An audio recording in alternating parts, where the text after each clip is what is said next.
Hello, this is Peter with another video. Today I thought I'd do a little tour of some of the plants in the garden which are starting to flower, or just other interesting things I wanted to feature. Now we're in spring and everything's starting to wake up. So these first plants that I'm featuring here are a couple of plums. This one here is my green gauge. You can see the variety here. Ring Cloud de Bavay. This one is supposed to be one of the best tasting plums you can get at green gauge. There's different varieties, of course, but yeah, this is quite a renowned, good tasting type of plum. I got it last year as a bare root plant, and it put out these shoots and grew a little bit. Of course, it didn't flower last year because I'd only just planted it, but it is covered in flowers, and some of them have already finished now. I'm just starting to finish. The petals have come off, but there's still plenty of flowers on it. There's a few more flowers that haven't opened yet as well, as you can see here, and plenty of new growth also starting to come out on it.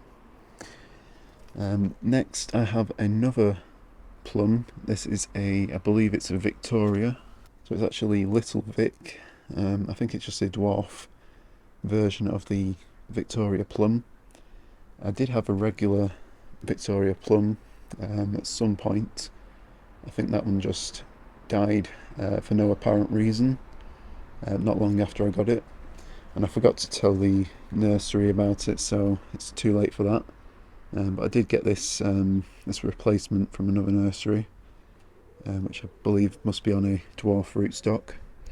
Do need to repot that one actually, as you can see there. But I moved them next to each other just to get a bit of cross-pollination going on. Over here we have the Pluot. This is a Flavour King variety, which I got in autumn last year, and you can see it's covered in leaves, completely fully leafed out. This started waking up in the middle of winter for some reason, don't know why, but it didn't really seem to be affected by frost. I didn't cover it or anything, and yeah, you can see now it's got full on new shoots coming out of it. Didn't flower, but yeah, definitely need to get that repotted. It's already blown over a couple of times. It's in a very top heavy plant now, so I'm going to have to get that in a bigger pot. These figs also need repotting. They're in the same type of pots. Not doing much here, but it is quite a shady corner of my garden, so I don't expect them to do much. So yeah, I do need to repot them and put them into a sunnier spot. So these are some Lotus plums, I think they're called.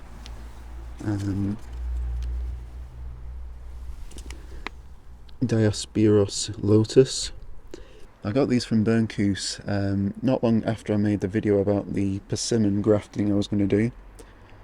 I decided I'm not going to be grafting onto this persimmon tree, which is just starting to bud out, not opened up yet, but I thought I'd leave this one because it's a grafted variety, and I managed to get hold of these Lotus rootstocks, which are starting to wake up now, and I'm going to use these to graft the persimmon scions I've got onto them. So yeah, I'll do some videos on them later in spring once I've done the grafting. I will do an in-depth video on the pawpaws at some point again, but yeah, I just thought I'd quickly feature this one here, which is sunflower. I do have these labels last a lot longer using paint pens. I definitely recommend that. These labels don't last at all, the sun just bleaches them. But yeah, you can see this one does have a flower bud on it. If it'll focus, yeah, so you can see flower bud is swelling a bit now. Of course it's not going to produce fruit at this size, but I think I will actually plant this one in the ground, maybe one other as well. I do have two already in the ground which I planted last year, but yeah, I think I should probably get at least another one or two somewhere in the garden. I've got in total 5 different varieties, and then I've got a number of scions to graft onto some of these ones that these seedling ones that I haven't grafted onto yet.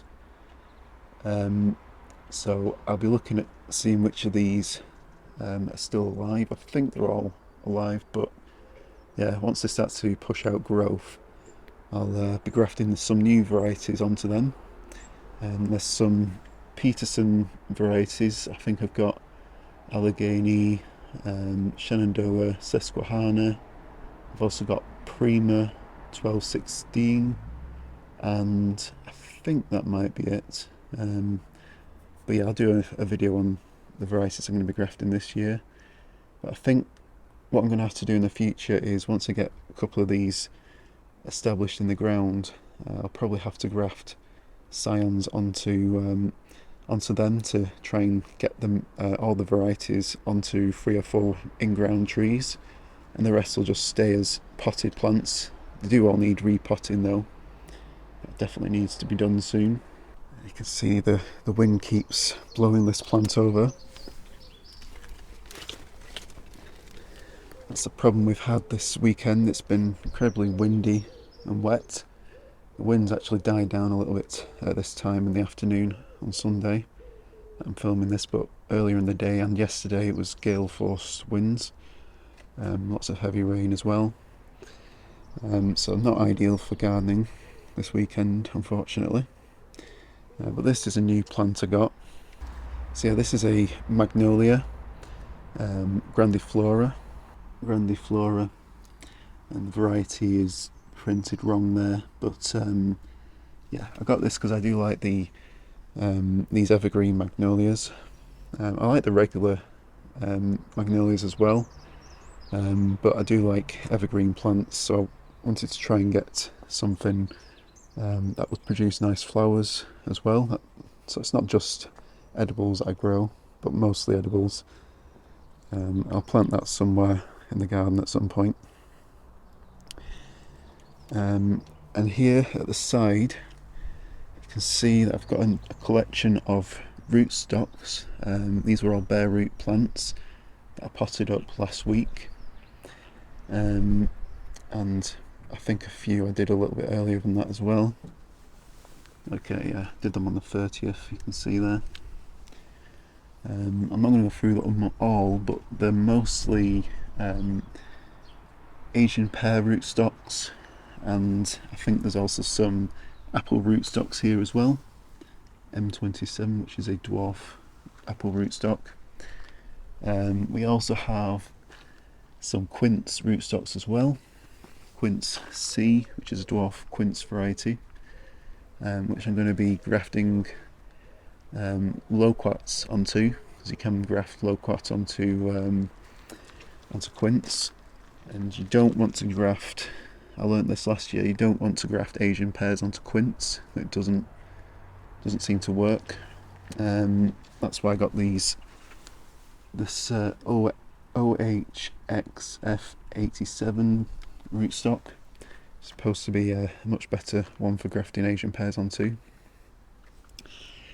Here are some walnut trees which I'm trying. The grafted varieties. This one's called Chandler, and this one is Mars. These are both supposed to be self-fertile varieties, which I wanted to have a go at growing. I've got 2 different varieties just to help with the cross-pollination. Hopefully that works out. I repotted these as they were bare root plants. I potted them up yesterday. Probably should have done it a few weeks ago, but kept the roots moist. Hopefully they'll be okay. Just quickly look at the Musa Buju. Not much changed since I uncovered them. Pushed out a little bit. The first leaves are always going to be tatty. See a second leaf coming out of this main stem here, main serial stem. and then pups starting to push, and it's just beginning to rain here, so I might have to come back in a few minutes once the rain stops. Okay, so it's about half an hour later, the rain has just stopped. That's what it's been like all weekend. So you can see here I have a couple of bundles of plants. They're actually rootstock varieties which are healed into the ground. These I've not had a chance to pot up yet. I think there's some more apples here, some more Asian pear rootstocks. Can't quite remember why I got so many of them now. I did have it all planned out, but yeah, kind of lost track of it now. These I think are St. Julian A. Yeah, so these are for peaches, plums, apricots, and yeah, so I'm going to be doing some more grafting on some of these. Some of them I might keep for a year in containers and then graft next year if I don't get a chance to do them all this year. Here we have one of my grapevines. You can just see the buds starting to swell on it. This one is Lake Mont, seedless eating grape. I'm planning to put some kind of structure across here, maybe get rid of that, for them to grow the side shoots along. So here we have the Colocasia pink china, just starting to push up a little bit of new growth. This one is a new sucker. This one must have been the original one. Seems like it might have rotted away a little bit. Might push out, might not. See, that one might be coming back. And there's another clump over here. This one's seeds all rotted here. There's a couple of new ones popping up around here as well. That one's coming back from the centre.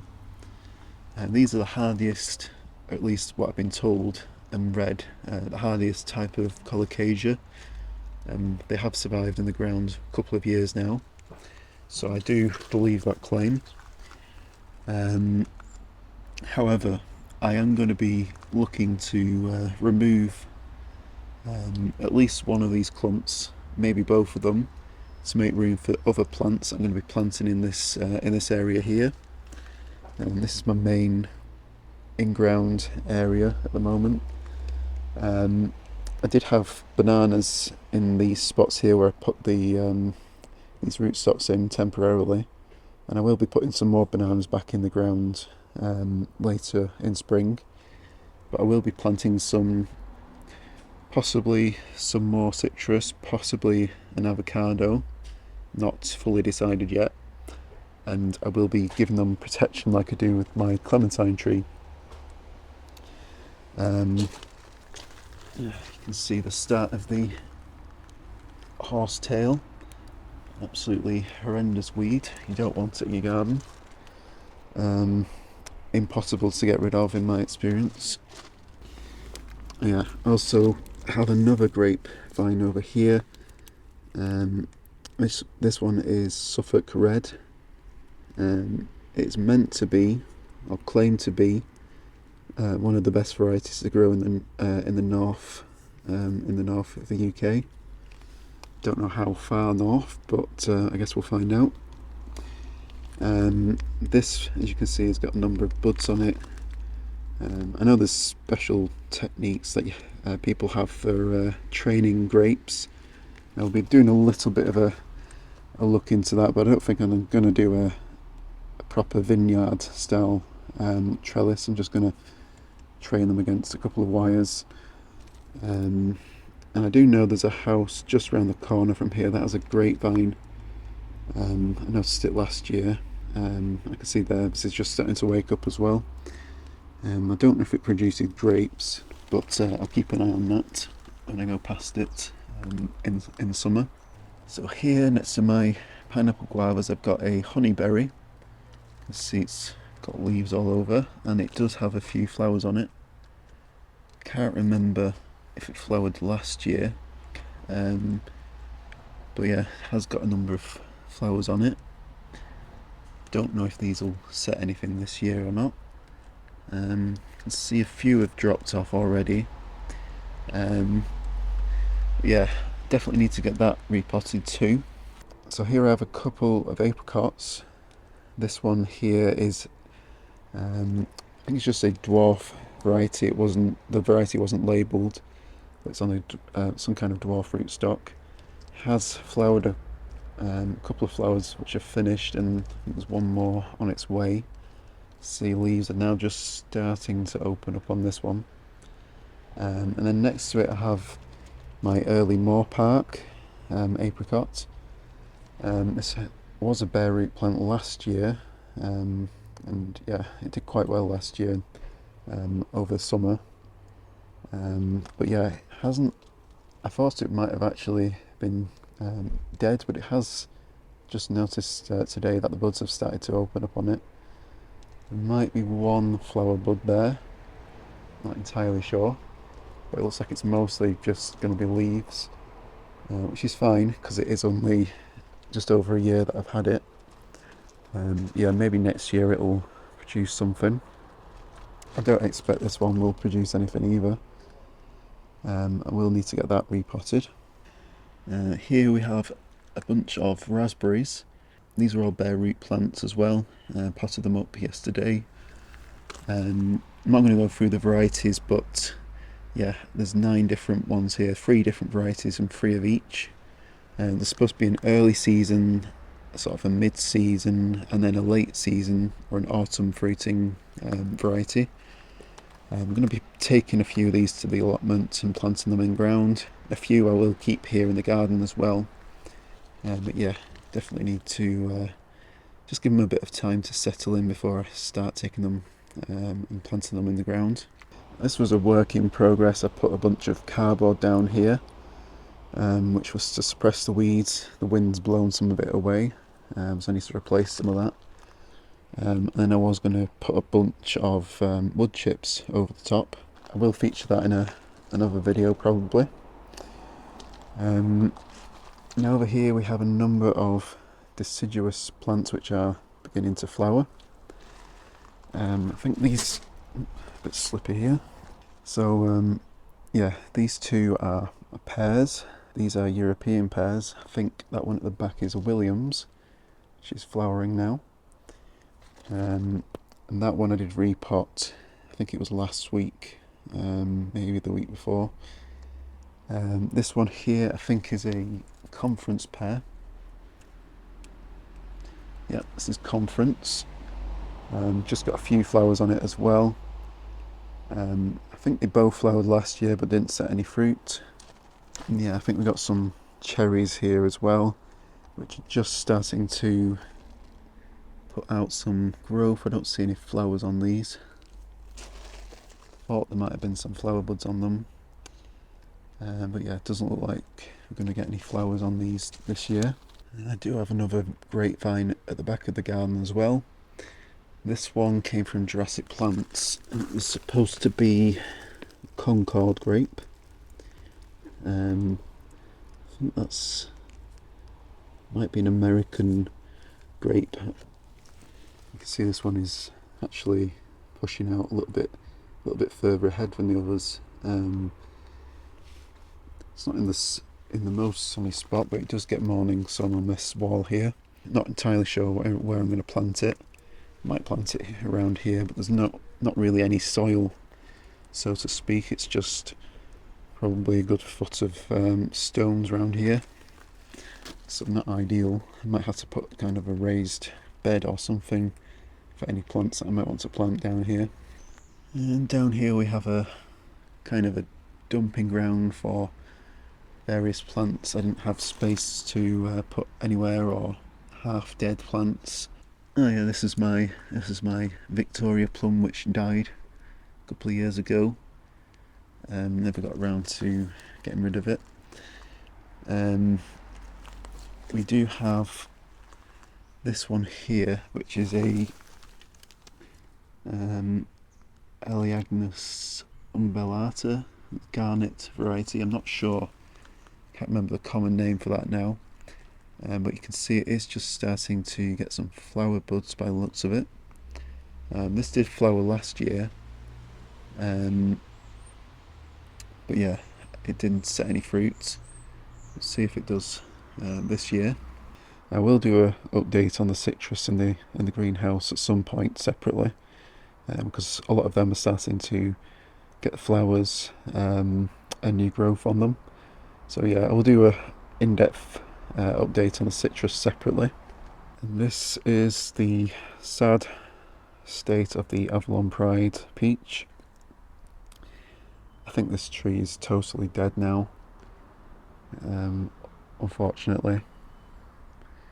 I'll yeah, probably gonna have to get rid of this, stop any disease from spreading onto any of the other peaches.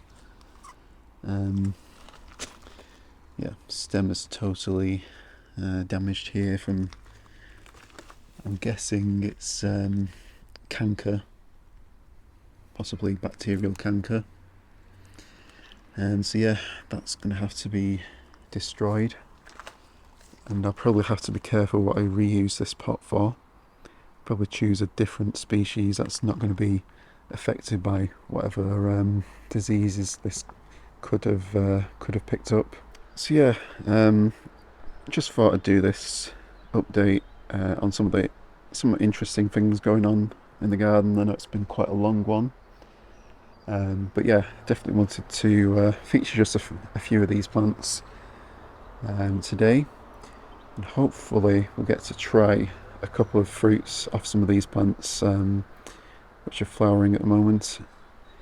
Maybe I'll have to wait another year for these plums. I'm not sure how long they normally take to set fruit, but yeah, keeping my fingers crossed I get to try maybe one or two off this green gauge at some point. So yeah, I'll end the video here. So thank you all for watching. Don't forget to like, subscribe and hit the notification bell, and I'll be sure to keep you all updated with the progress of all my plants this year in the garden. So thank you all for watching, and I'll see you next time.